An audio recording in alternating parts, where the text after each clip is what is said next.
4, పాత నంబరు 461.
నిశ్చలమైనది యేసు రాజు పాట.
స్నానం చేసి పెట్టు.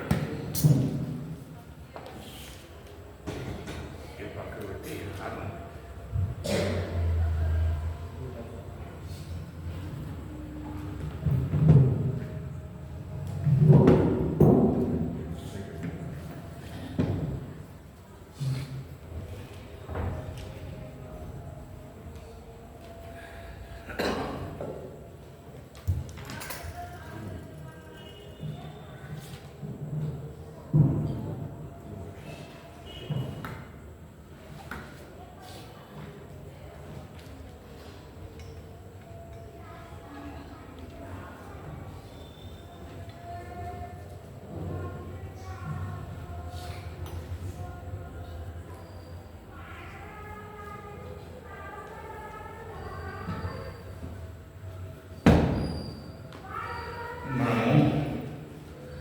కొంచెము పాట పాడటం మనకు కంగారు అనిపించిన ఎందుకు పాడామంటే మనము దేవుని యొక్క పట్టణాన్ని గురించి మనం ధ్యానం చేస్తున్నాం. దేవుని పట్టణం అంటే మనం అనుకున్నంత తేలిక కాదు. దేవుని పట్టణం గురించి మనం ధ్యానం చేస్తే మనం ఎంత దగ్గర ఉన్నామో దూరం ఉన్నామో అనేది మనకు అర్థమవుతుంది. కనుక మరి ఏమంటాడు 3వ వచనంలో విడిచితిమి ప్రత్యక్షతను ఎన్నో మార్పులను గనక మరి సంఘ క్రమము లెక్క చేయక ఆత్మీయులుగా నష్టపోతుంది. కనుక మరి నష్టపోవడం మనము నష్టపోవడమే కాదు, దేవుడిని కూడా దుఃఖపెడుతున్నాం. దేవుణ్ణి ఏదో తిడితే దుఃఖపడడం, ఆయన ఆజ్ఞలు అనుసరించకపోతేనే బాధపడతాడు, ఆయన మాటకు విధేయత చూడకపోతేనే బాధపడతాడు. కాబట్టి ఈమెనటువంటి దేవుడు పిల్లరా, మరి మనము యెరూషలేము యొక్క పట్టణాన్ని గురించి మనం ధ్యానం చేస్తున్నాం. కనుక యెరూషలేము పట్టణము పాడైపోయినటువంటి సంగతి, దాన్ని బాగు చేయడం కొరకై వచ్చినాడు. కనుక ఆరంభంలో ఆదాము పాడైపోయినాడు. రెండవ ఆదామైనటువంటి యేసుక్రీస్తు ప్రభుల వారు ఈ లోకానికి వచ్చి ఆయన మనందరి కొరకై మరణించి సమాధి చేయడం తిరిగి లేచి ఆ సత్యాన్ని మనకు వినిపించినాడు. రక్షించబడ్డాము. రక్షించబడినటువంటి మనము లేదా మనల్ని యెరూషలేము ఏ ప్రకారమైతే పాడైపోయిందో చెప్పుకుందాం. అది కూడా కనుక సొలొమోను కట్టినటువంటి మందిరం మరి శత్రువులు పాడు చేసినారు. శత్రువులు పాడు చేయడానికి కారణం దేవుని బిడ్డలు తప్పు చేసినారు. తప్పు చేసిన కారణాన మందిరాన్ని పాడు చేసినారు, అంత పాడు చేసినారు. దాంట్లో ఉన్నటువంటి పరికరాలన్నీ ఎత్తుకొని పోయినారు. అయితే ఈనాడు యెరూషలేమే దేవుని యొక్క పట్టణం. కనుక ఆ యెరూషలేములో ఉన్నటువంటి మందిరమే ఆయన స్వరత్వం ఇచ్చి సంపాదించిన సంఘం. ఆ పరికరాలే మన ప్రార్థన, మన ఆరాధన, మన తీవ్రత, ఆయన కొరకైనటువంటి తృష్ణ, ఆయన కొరకు ఉన్నటువంటి మక్కువ సాతానుడు ఎత్తుకుపోయినాడు. కనుక మామూలుగా మరి ఇప్పుడు కూడా ప్రార్థన చేస్తున్నాం, ఆరాధన చేస్తున్నాం కదా అని మనం అనుకుంటాం. డౌన్లో బండి వదిలిపెడితే పెట్రోల్ వదలకుండా బండి నడుస్తూనే ఉంటాం. అదే ప్రకారంగా మనం నడుస్తూ ఉన్నాం. అయితే పాడైపోయినటువంటి పట్టణము నెహెమ్యా విని ఎజ్రా నెహెమ్యా కాలంలో దాన్ని బాగు చేసినట్టుగా ఈనాడు దేవుడు తన భక్తుల ద్వారా మన మిత్రులు జ్ఞాపకం చేసుకొని పరిశుద్ధాత్మ దేవుడు కనుక వాక్యం మనల్ని హెచ్చరిస్తుంది. కనుక పరిశుద్ధాత్మ దేవుడు మనల్ని ఒప్పిస్తున్నాడు. ఒప్పుకున్న తర్వాత ఆయన కాల్చినటువంటి రక్తము మనల్ని కడిగి యథావిధిగా ఆయన పట్టణంలో లేదా ఆయన పట్టణముగా మనల్ని చేయటం కొరకై ఆయన సిద్ధంగా ఉన్నాడు. కనుక మనం చూసిన మరి మొట్టమొదటి అనగా యెరూషలేమునకు 12 గుమ్మాలు ఉన్నాయి. 12 గుమ్మములో మొట్టమొదటి గుమ్మము గొర్రెల గుమ్మని మనం ధ్యానం చేసినాం. గొర్రెల గుమ్మం ధ్యానం చేసినాం. ఆ గుమ్మమే యేసు ప్రభుల వారు. ఆ పరలోక గొర్రెపిల్లని యేసయ్య. దారి తప్పినటువంటి గొర్రెలను మనం మన కొరకు ఆ గొర్రె అయినటువంటి యేసయ్య బలి అయినాడు, సమాధి చేయబడ్డాడు, తిరిగి లేచినాడు. దారి తప్పినటువంటి మనలందరినీ రక్షించుకున్నాడు. ఆ ద్వారంలో నుండి గొర్రె పిల్లల్ని ఆ నీటిలో కడుక్కొని లోపలికి వెళ్ళినట్టుగా దేవుని యొక్క సన్నిధి, దేవుని సన్నిధి ఎక్కడుంది? ఆయన నామం ఎక్కడ ఇద్దరు ముగ్గురు ఉంటే ఆయన సన్నిధి అక్కడనే ఉంది. ఆయన మందిరం మనమే. కనుక అడగబడినటువంటి మనం, క్రమానికి బద్ధులమైనటువంటి మనమే మందిరం.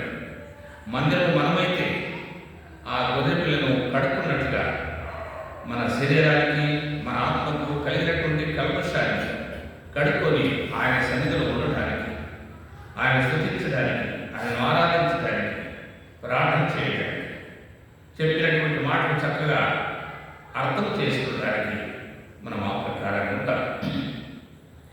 అయితే గొర్రెల గుమ్మం, ఆ గొర్రెల గుమ్మంగా ఆ గుమ్మంలో గొర్రెలమైన ఆ గుమ్మమే దేవుడు, గొర్రెలమే మనం. ఈ అనుభవం కలిగినటువంటి మనము రెండవ గుమ్మం చూసినాం, మత్స్యపు గుమ్మం. మత్స్యపు గుమ్మం కనుక చేపలు పట్టేటువంటి యేసయ్య అన్నాడు, రండి నేను మిమ్మల్ని చేపలు పట్టుగా జాలుగా చేస్తానన్నాడు. వచ్చినారు. అదే ప్రకారంగా ఆయన శిష్యులు చేసినారు.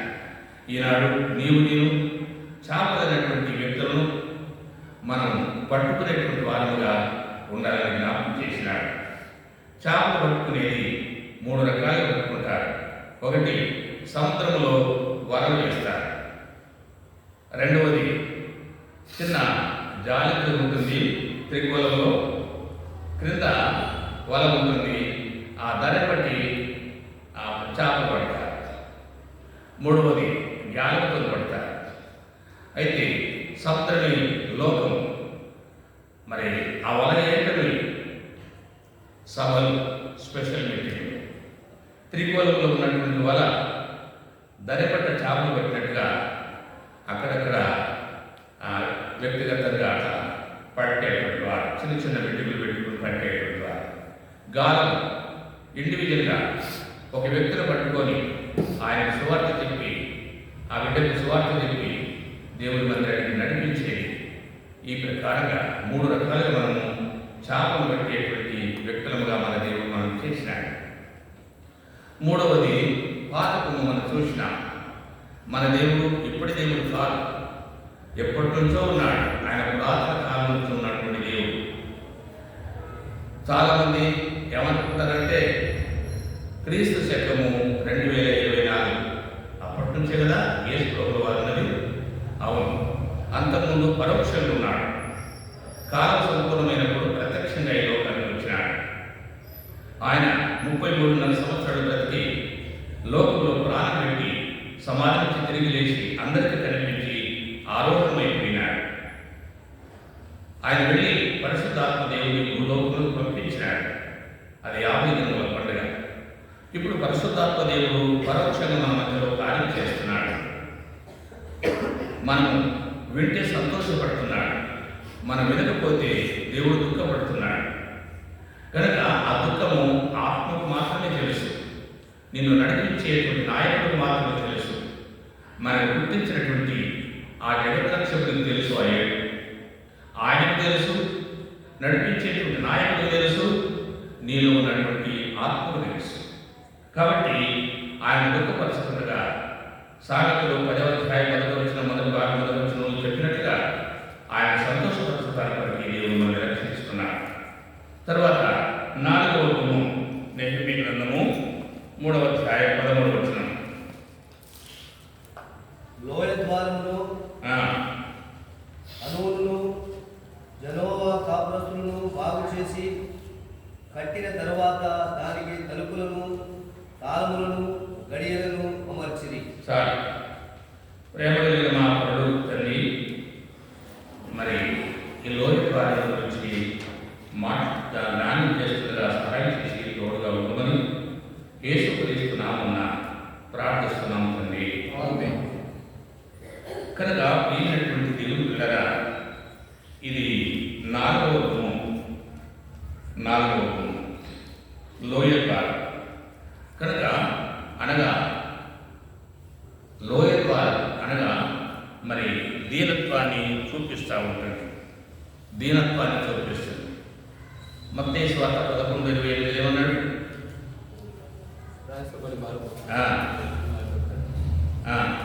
ప్రయాసపడి భారం మోసుకుంటున్న సమస్తమైన వాళ్ళగా మీకు విశ్రాంతి. 29 అది రాదు కదా. నేను సాత్వికుడను, కనుక నేను సాత్వికుడను, నేను సాత్వికుడను, దీన మనసు గలవాడు. కనుక మరి దీనమైనటువంటి మనసు రావాలంటే ఆయన దగ్గర వచ్చి ఆయన కాడి ఎత్తుకునేది అవసరం. ఆ అపోస్తలుడైనటువంటి పౌలు సౌలుగా ఉన్నప్పుడు ఆయన మంచి విద్యావంతుడు, బలవంతుడు, ధర్మశాస్త్రం జరిగినవాడు, పరిచయుడు, యూదా గోత్రానికి సంబంధించినటువంటి బెన్యామీను గోత్రానికి సంబంధించినటువంటి వాడు. కనుక ఆయనకు చాలా బిరుదులు ఉన్నాయి. వీలైతే ఎప్పుడైనా చూసుకున్నామో ఆయన బిరుదులు ఎక్కువ చూస్తాం. ఆ బిరుదులు లెక్క చేయాలి. అందుకొరకే ఆయన దర్శనం పొందిన తర్వాత అననీయ దగ్గరికి వెళ్ళాడు. అననీయ సామాన్యమైనటువంటి మనుషుల దగ్గరికి పంపించినాడు. ఎవరు పంపించింది? దేవుడు. ఎవరు పంపించినాడు? సామాన్యుని, బలవంతుని, సామాన్యమైనటువంటి వ్యక్తి దగ్గర పంపించినాడు. అక్కడ నేర్చుకున్నాడు. ఏమని పేరు పెట్టుకున్నాడు? పౌలు అంటే చిన్నవాడు. సామాన్యుడైపోయినాడు. సామాన్యుడైపోయినాడు. నిజమే. అదే లోయ ద్వారా. నువ్వెంత పెద్ద మేధావైన కావచ్చు, నువ్వెంత శాస్త్రం ఎదిగినటువంటి వాడు కావచ్చు, నీకెంత విద్యాబుద్ధి, ధనగణ సంపదలు, సుఖభోగ భాగ్యములు ఎన్ని ఉన్నా యేసు ప్రభువు నమ్ముకున్న తర్వాత నీవు లోయ ద్వారా నువ్వు ఎరిగి ఉండాలి. కనుక ప్రియమైనటువంటి వాళ్ళగా దేవునికి ఆత్మదేవునికి మనం ఉపయోగించుకుంటే ఆయన మనం చేస్తాడు. నేను ఖమ్మం జిల్లాలో ఉంటుండగా బోనకల్లో సేవ చేస్తున్నాను. ఒకసారి తిమోతి గారి కలవటానికి కొరకై ఖమ్మానికి వచ్చిన అక్కడ సెంటర్లో అడుగు మనుషులు కొంతమంది చెట్లు అమ్మేటువంటి వారు మరి జంతువుల యొక్క కొవ్వు పదార్థాలు తీసుకొచ్చి అక్కడ ఆయిల్ చేసి అమ్ముతున్నారు. ఆయన చూపించింది ఏంటంటే ఒక ప్రక్కన కొవ్వొత్తి వెలిగించినాడు, ఒక ప్రక్కన కొబ్బరి పుల్లలు ఉన్నాయి, చీపురు పుల్లలు. ఆ కొబ్బరి పుల్ల మరి కొబ్బరి పుల్లకు ఆయిల్ పెట్టినాడు. ఆయిల్ పెట్టి ఈ వేడికి చూపించిన తర్వాత ఏలుకు దారం చూపినాడు. తర్వాత ఆ ఆయిల్ పోయేటట్టుగా మళ్ళీ వేడి చేసినాడు. నిటారుగా అయింది. మళ్ళీ వంగితే ఎక్కడికక్కడ ఎగిరిపోతుంది. అట్లు పరిశుద్ధాత్మ దేవునికి మనం ఉపయోగించుకుంటే ఎటు వంచితే అటు అవుతాం. ఇక జీవించువాడను నేను కాను, క్రీస్తే ఆయన్ని జీవిస్తున్నాడు అనేది అప్పుడు అంటాం. కనుక పరిశుద్ధాత్మ దేవుని ఆధీనంలో ఉన్నప్పుడు ప్రకటన గ్రంథములు అంటాడు, చూస్తా మనకు కనపడతాయి. ఆత్మీయ ఆధీనంలో ఉన్నప్పుడు అంటాడు, ఆత్మవశంలో ఉన్నప్పుడు అని అంటాడు. 2-3 అధ్యాయాలు మనకు కనపడతా ఉంటాయి. అంటే ఆత్మ యొక్క ఆధీనంలో అంటే ఆ పరిశుద్ధాత్మ యొక్క అనుమతులు ఉన్నట్టు. పరిశుద్ధాత్మ దేవుని యొక్క అనుమతులు ఉన్నప్పుడు మనం ఆయనకు ప్రతికూలంగా చేసేటువంటి పనులు చేయకుండా బ్రేక్ అవుతాం. ఆయనకు భిన్నంగా నడిచేటువంటి నడుపుటగా ఆగిపోతాం.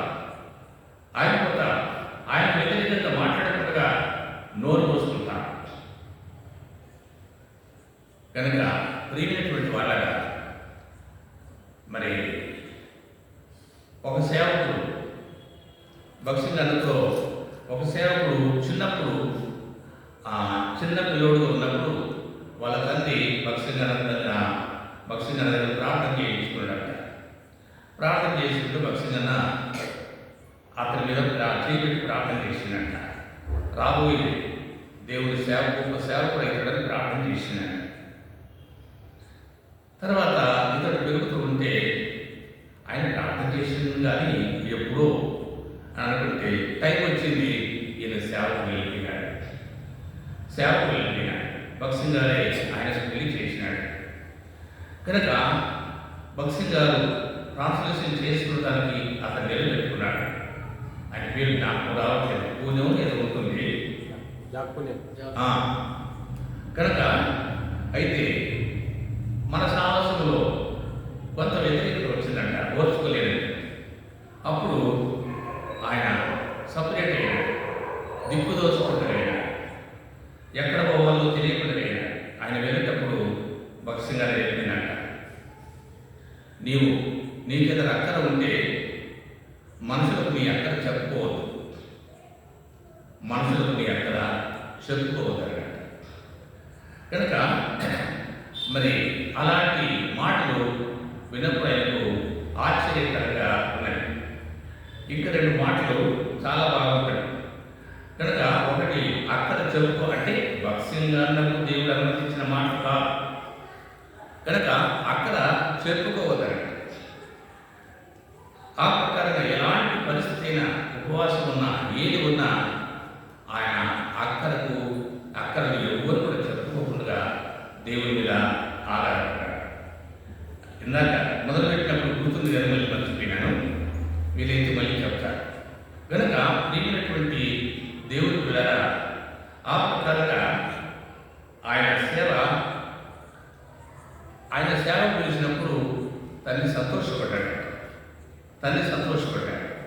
ప్రియమైనటువంటి దేవుడి పిల్లరా, ఎవరైనా ఆయన పిలుపుకు లోబడితే, ఆయన చిత్తానికి లోబడితే, ఆయన అనుమతి లోబడితే ఆశీర్వదించబడతారు. ప్రియమైనటువంటి దేవుడి పిల్లరా, లోయ ద్వారా మనం వచనమంతా చెప్పడం సరిపోదు. కనుక నేను సాత్వికులను దీన మనసు గలవాడు అంటాడు. ఆయన దీనుడు. ఫిలిప్పీయులకు రాసిన పత్రిక 2వ అధ్యాయము 6వ వచనం.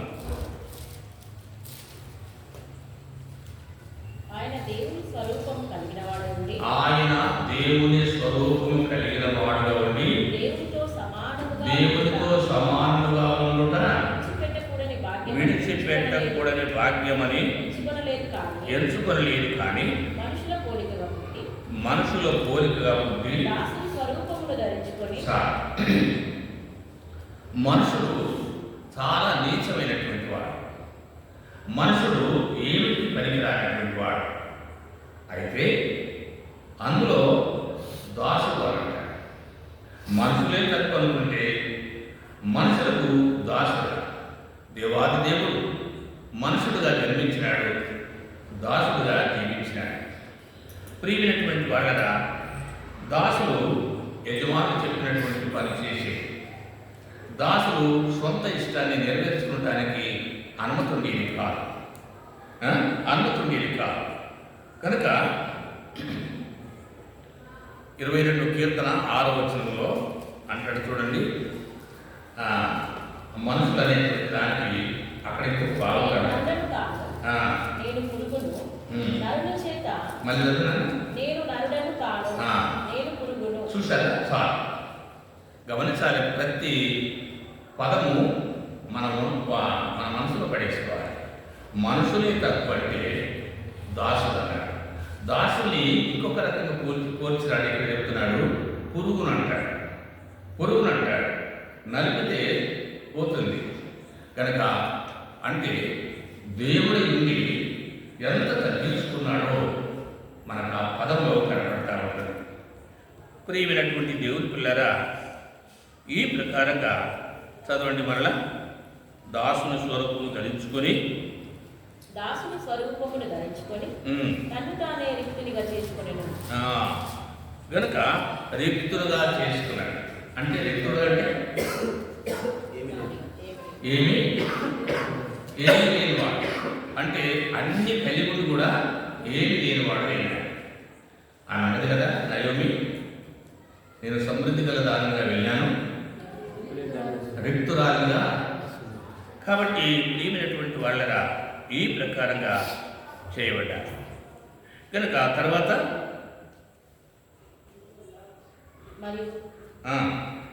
మరియు ఆయన ఆకారమందు మనుషుడిగా కనబడి మరణము పొందినంతగా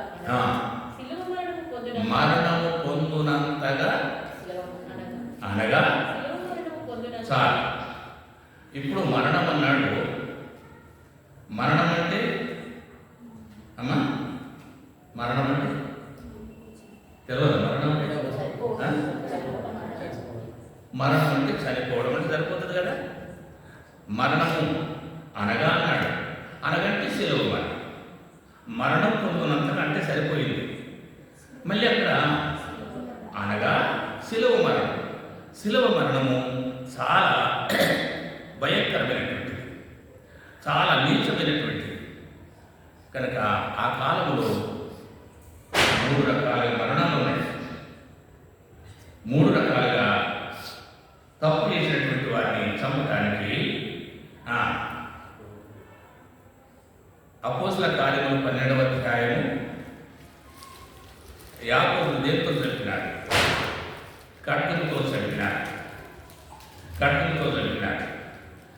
తర్వాత 2వ మరణం చెప్పిన కాలంలో ఎవరితో చంపినారు? రాళ్ళతో చంపినారు. యేసుక్రీస్తు ప్రభు యొక్క కాలంలో సిలువ శాపగ్రస్తమైనటువంటి మరణం. అంత గొప్ప దేవుడు అంత సామాన్యమైనటువంటి వ్యక్తిగా లోకం వచ్చి మరణంకే చనిపోయాడు. ప్రియమైనటువంటి దేవుని పిల్లలారా, ఈ మాటలు మనము దైవికంగా ధ్యానం చేయకపోతే, మామూలుగా ఈ మాటలు మనం వింటే ఎద్దుకు ముళ్ళు కొడితే ఏమి కదలకుండా ఉంటుందో మనం కూడా అట్లే ఉంటాం. కనుక మరి జోసెఫ్ వల్ల అమ్మను కొట్టి చంపినంటే 100 మంది తండ్రులు లోకరక్షకుడు యేసుక్రీస్తు ప్రభువుల వారు, ఆయన సమస్తాన్ని చేసినటువంటి దేవుడు. ఆయన లేకుండా ఏది కూడా కలగలేదని బైబిల్ చెప్తుంది. ఆయన మన కొరకై ప్రాణం పెట్టాడు. ప్రాణం అంటే ప్రాణం చావడానికి ముందు 8 రకాల ఇబ్బందులు పెట్టారు. కోర్టు కేసులు మరి న్యాయం తీర్చాలంటే పగలు తీర్చాలి. పగలు కాకుండా రాత్రి అన్యాయమైనటువంటి తీర్పు పొందిన తెల్లవారి ఆయన సెలవు తీసుకువెళ్ళారు. సెలవు తీసుకువెళ్ళేటప్పుడు కొరడాలతో కొడుతున్నారు, పిడికిల బట్టి గుద్దుతున్నారు, అరచేతులతో సరుస్తున్నారు, మొక్క మీద ఉమ్మి వేస్తున్నారు, కిరీటం పెట్టి ముళ్ళ కిరీటం పెట్టి తలకు పెట్టి కర్రతో కొట్టారు. 3 మేకుల మీద బలమైనటువంటి శరీరాన్ని వేలాడేసినారు. 2 మేకులకు 2 చేతులకు మేకులు, 2 కాళ్ళకు మేకులు.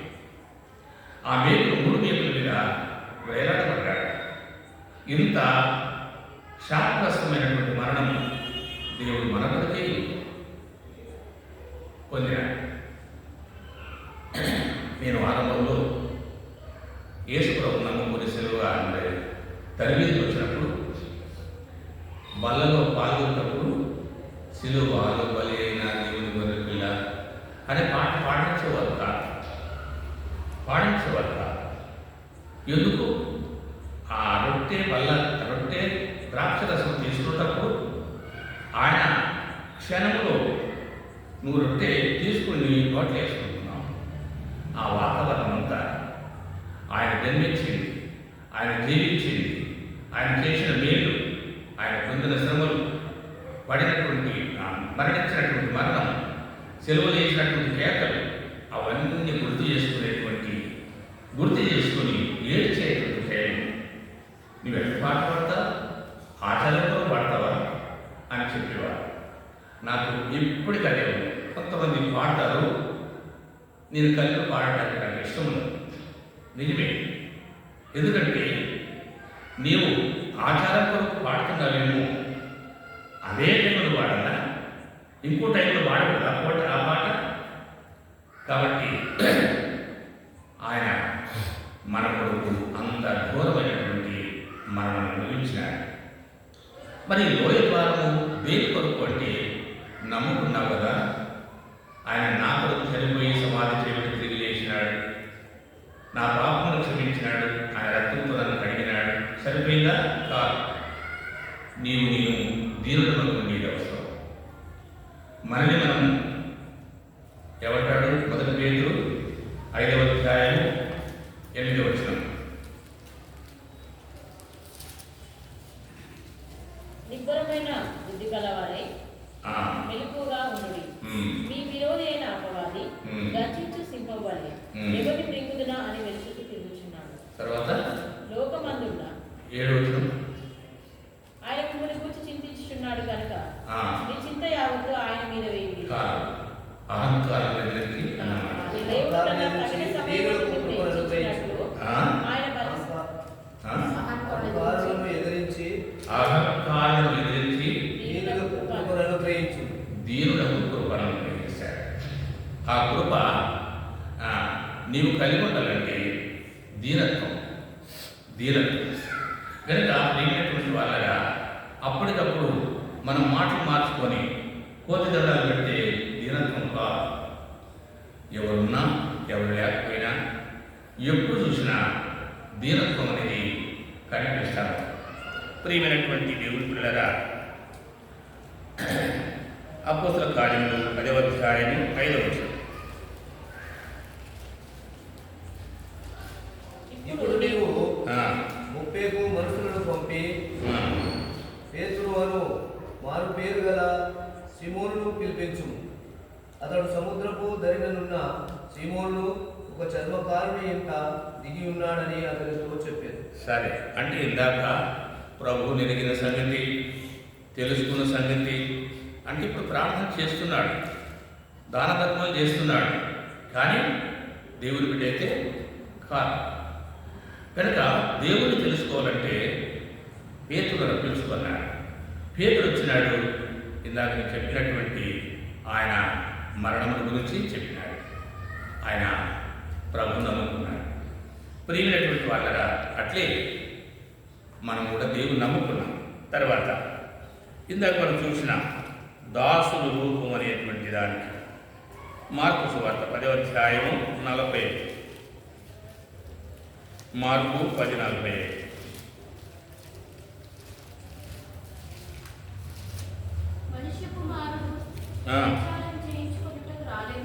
మనుష్య కుమారుడు పరిచర్య చేయించుకున్నటకు రాలేదు కానీ పరిచర్య చేయుటకు ప్రయత్నముగా తన ప్రాణాన్ని ఇవ్వటానికి వచ్చినాడు.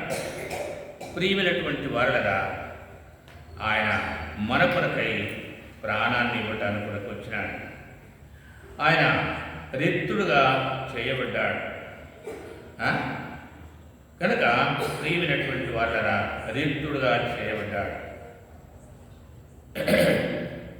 ఈ ప్రకారంగా చూడండి, 2వ కొరింథీ 8:9.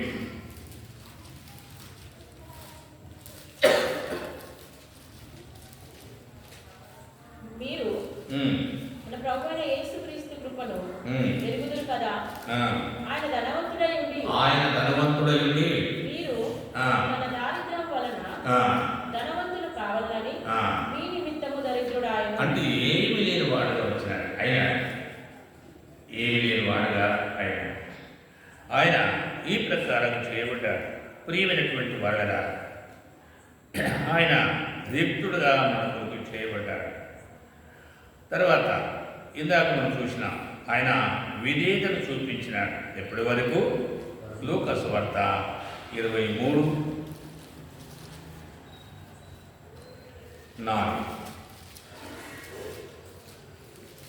పిలాతు ప్రధాన యాజకులతోనూ జనసమూహములతోనూ ఈ మనుషుని యందు నాకు ఏ నేరమును కనబడలేదని.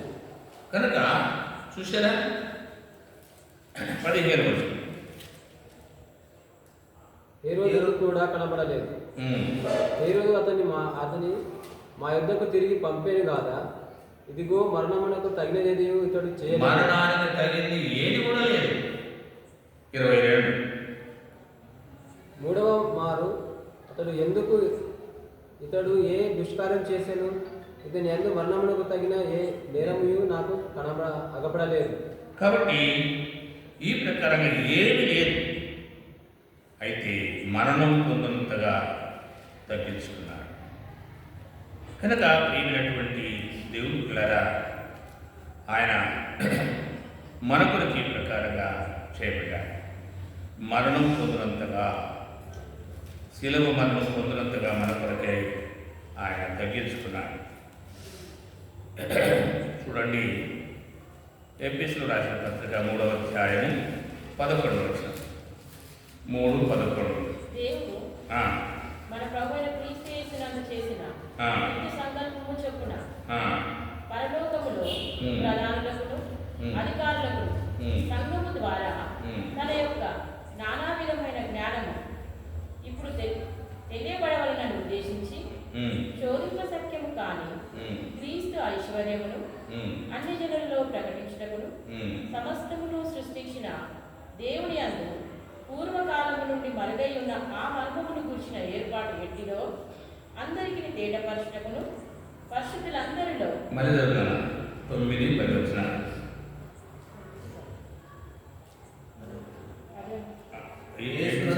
ఏంటి చదివేది? సరే ఎఫెసీ 3:11 చదువు.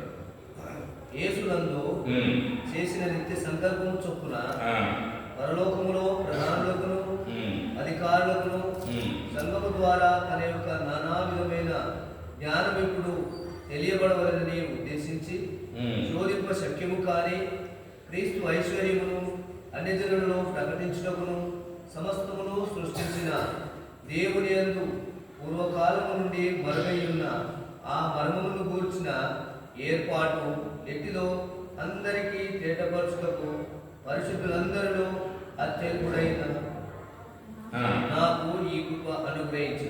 అంటే ప్రభు పొందినటువంటి బాధలు సంఘము ద్వారా అనేకులు తెలుపుతాని కొరకు ఈ ప్రకారం చేయబడ్డాడు. నువ్వు రక్షించబడి నోరు పోసుకుని ఉంటే కాదంట. ఏమంటాడు? పేతురు 2:9 ఏమంటాడు? ఆశ్చర్యకరమైన తన వెలుగులోకి పిలిచిన వాని గుణాశ్చర్యములు చాలా ప్రచురం చేయాలి. ఏం ప్రచురం చేయాలి? నేను చీకట్లో ఉన్నాను, ఆశ్చర్యకరమైన ఆయన వెలుగులో నన్ను పిలిచినాడు.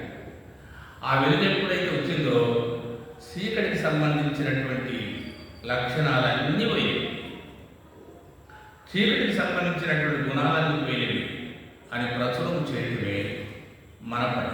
ఎవరి ద్వారా అన్నాడు? ఇందాక మనం చదువుతున్నాం, సంఘము ద్వారా. మీరు జ్ఞాపకం ఉంచుకోవట్లేదు. సంఘము ద్వారా బయలుపరచడం. సంఘం అంటే ఎవరు అమ్మా? సంఘం అంటే సేవకుడే కాదు, మనమందరం. నీకున్నది బాధ్యత, నాకున్నది, ఇంకొకరికి ఉన్నది, అందరికీ ఉన్నది. కనుక సంఘము ద్వారా ఆయన సత్యాన్ని ఇతరులకు బయలుపరిచేటువంటి బాధ్యత మన మీద ఉంది. కాబట్టి ప్రియమైనటువంటి దేవుని పిల్లరా, 1 కొరింథీ 15:9-10. 1 కొరింథీ 15వ అధ్యాయం 9 వచ్చిన నేను అపోస్తలులందరిలో తక్కువవాడను, దేవుని సంఘంలో హింసించినందున అపోస్తలులు అనబడుటకు యోగ్యుడను కాదు. చాలు. అపోస్తలులు అంటే పెద్దవారు, పిలువబడిన వారు, వాళ్ళు ఏర్పరచబడినటువంటి పెద్దవాడు. నేను అపోస్తలులందరిలో తక్కువవాడు, అనిపించుకోవడానికి యోగ్యుడు కామంటాడు. ఇందాక మనం విన్నాం, ఆయన బిరుదులు ఎంతో చాలా పెద్ద మేధావి. ఇంతగా తగ్గించుకోవడానికి కారణం ఏమిటంటే ఫిలిప్పీ పత్రిక 2:6-7 వచనాలు ఆయన పూర్తిగా అనుభవించినాడు. అన్నయ్య దగ్గరికి వెళ్ళినాడు, చిన్నవాడుగా చేయబడ్డాడు, ఇంతగా తగ్గించుకుంటున్నాడు. అవును, తగ్గించుకున్నటువంటి వారే లోయ ద్వారం యొక్క అనుభవం కలిగినటువంటి వారు. లోయ ద్వారం అంటే తగ్గించుకోవడం, దీనత్వం, లోబడటం. మొదటి తిమోతి 1:16, మొదటి తిమోతి 1:16.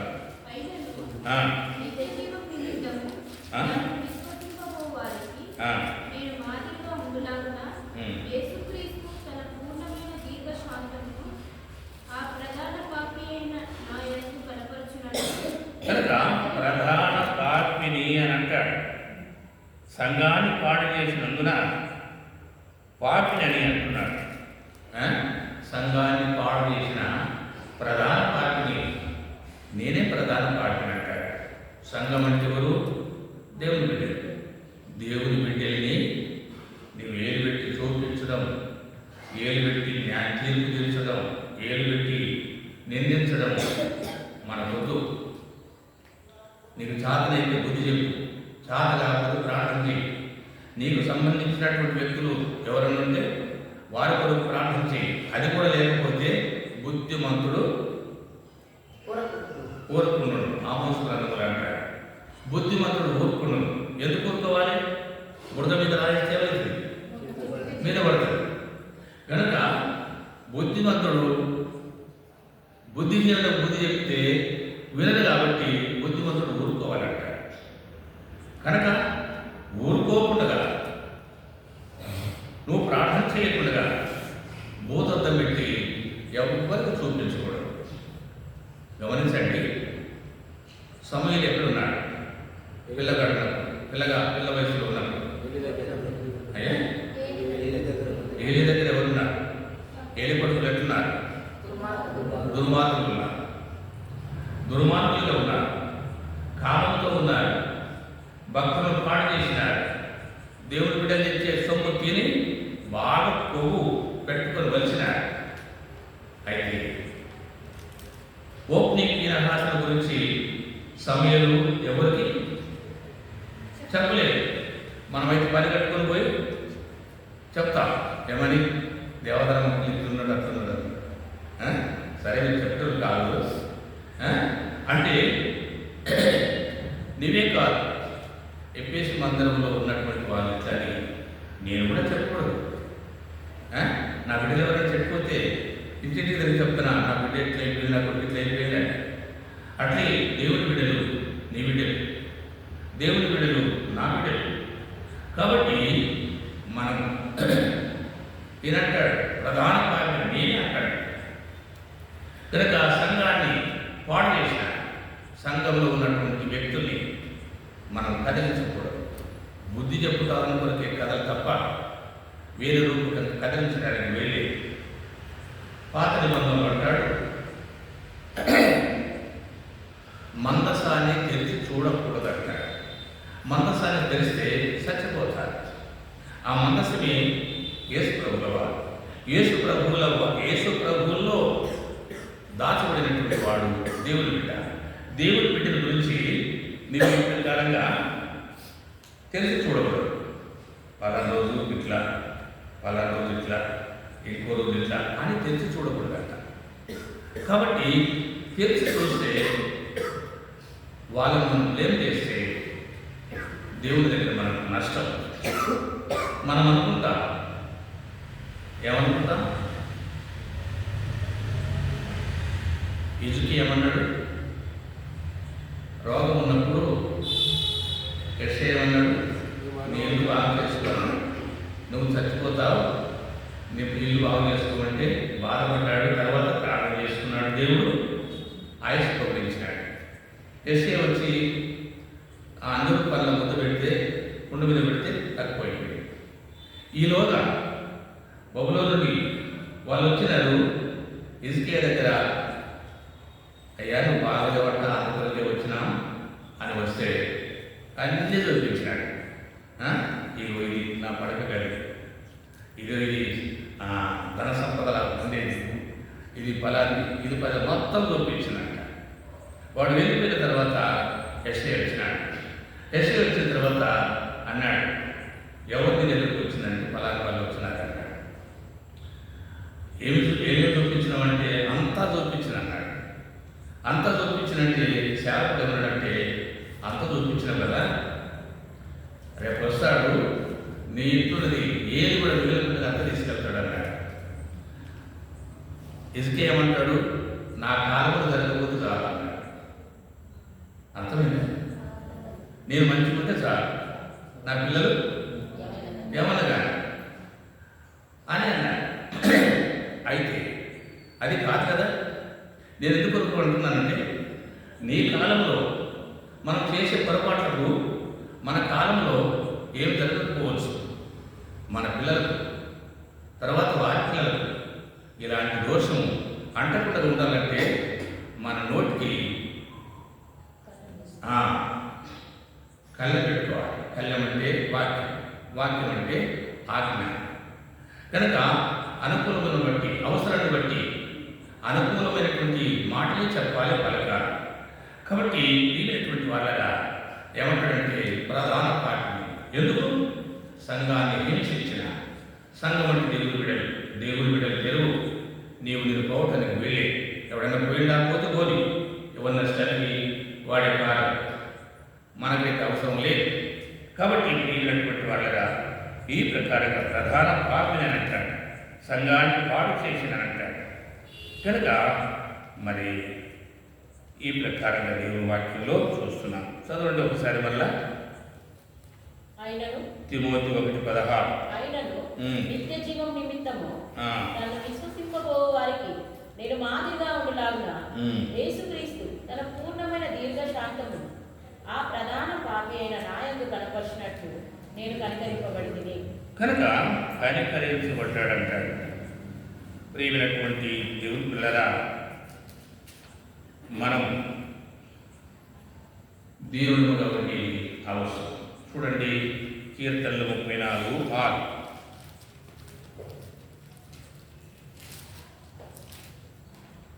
ఈ దేవుడు మొరపెట్టగా యెహోవా ఆలకించెను, అతని శ్రమల నుండి అతన్ని రక్షించాడు. ఈ దీనుడు మొరపెట్టగా యెహోవా ఆలకించెను.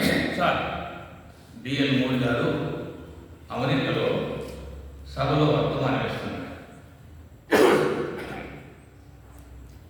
కనుక మరి కృష్ణుడుగా ఆయన చెప్పిన మాట ఏంటంటే, నా సేవ ఫలించడానికి నేను మిట్టి గురించి పెట్టి అందరూ వెళ్ళడానికి 2 వ్యక్తులు ఉన్నారు, నా కొరకు ప్రార్థన చేసేవారు అని అన్నాడు. కనుక ప్రియమైనటువంటి వాళ్ళగా సేవకుల కొరకు ప్రార్థన చేసేవారు. చూడండి అపోస్తల కార్యములు 4:31.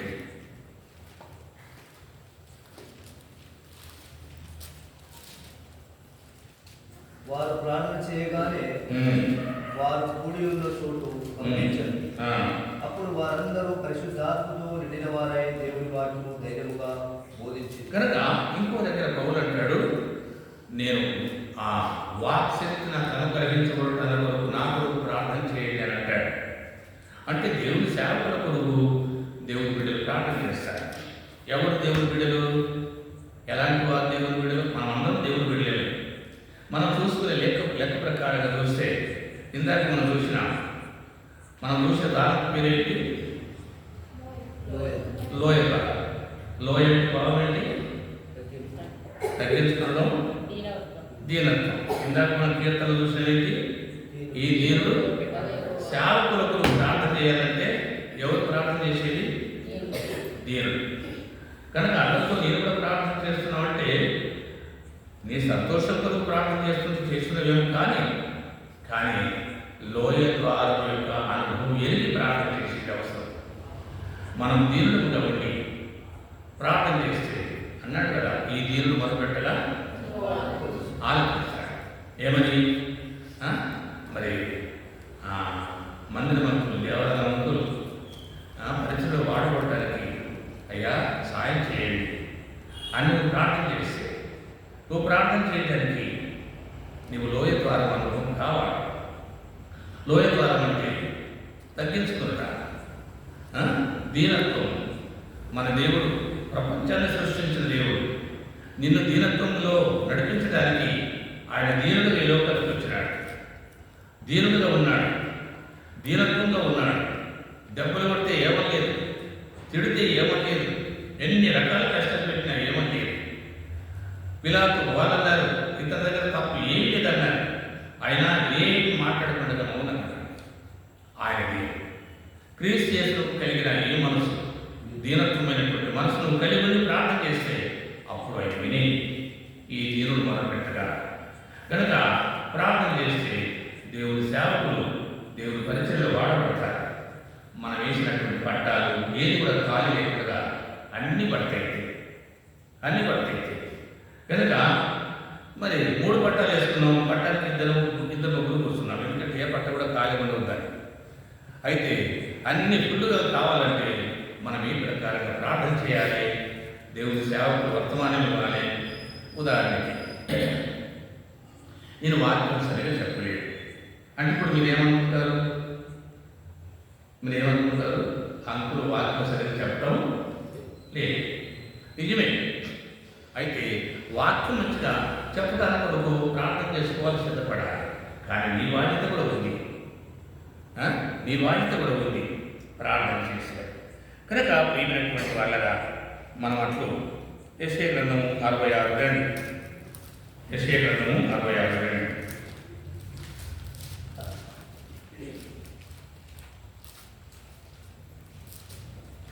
అవన్నీ నా హస్తకృత్యములు, అవి నా వలన కలిగినవని యెహోవా సెలవిస్తున్నాడు. ఎవడు దీనుడై నలిగిన హృదయము గలవాడై, ఎవడు దీనుడై నలిగిన వాడి నా మాట మీద అనుకుంటున్నాను వారినే నేను దృష్టిస్తున్నాను. ఆయన దృష్టి నీ మీద ఉండాలంటే నువ్వు దీనుడకు ఉండాలి, దీనుడకు ఉండాలి. ఎవరైనా దీనుడకు ఉండి పని చేస్తే 10 మంది కన్ను వాళ్ళ మీద ఉంటుంది. ఎంత మంచి చక్కటి బిడ్డ. ఎవరైనా పొగరబోతూ ఉంటే వారి మొక్క చూడరు, వాళ్ళు మాట్లాడతారు. కనుక దీనులకు ఉంటే ఆయన మనసు, ఆయన కన్ను దీనుల మీద ఏముంటుంది. కనుక 57:15 యెషయా గ్రంథము 57:15.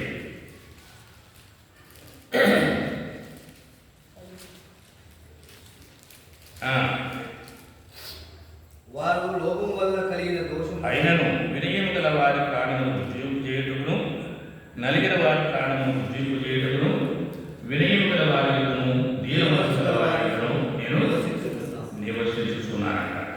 కనుక దీనుల ప్రార్థన అంగీకరించేది కాదు. దీనుల దగ్గర దేవుడు నివసిస్తాడు, దీనుల దగ్గర నివసిస్తాడు.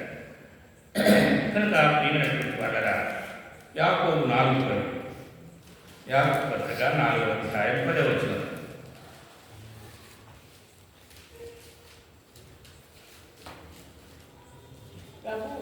ప్రభు దృష్టికి మిమ్ముడు మీరు తగ్గించుకొనుడి. చూసారా అమ్మా? ప్రభు దృష్టికి మిమ్ముడు మీరు తగ్గించుకొనుడి. కనుక ఎవరి దృష్టికి? ప్రభు దృష్టికి. మనుషుల దృష్టికి మనం మోకరించి కళ్ళు పోసుకుని అట్లా మాట్లాడితే సరిపోదంట. కనుక తగ్గించుకున్నట్టుగా క్రియలు కూడా కనిపించాలంట. కనుక పేతురు పత్రికలో ఇందాక మనం చూసినాం, అహంకారం నుంచి జీవులకు కృప మీకా 6:8. ఇంతే కదా నేను అడుగుతున్నాడు అనే మాట.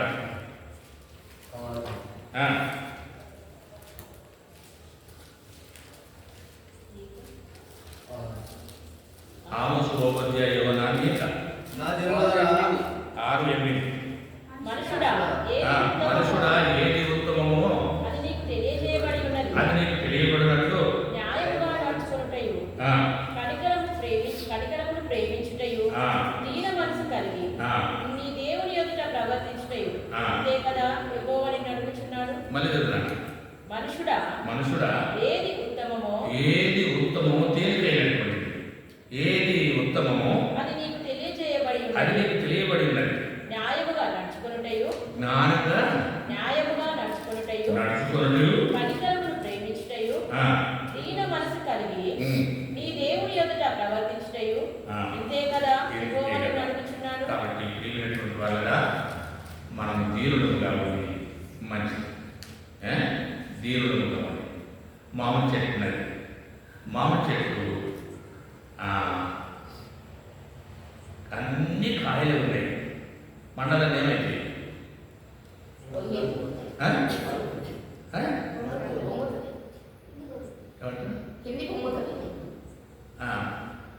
అంటే ఎప్పుడు ఏమంటారు?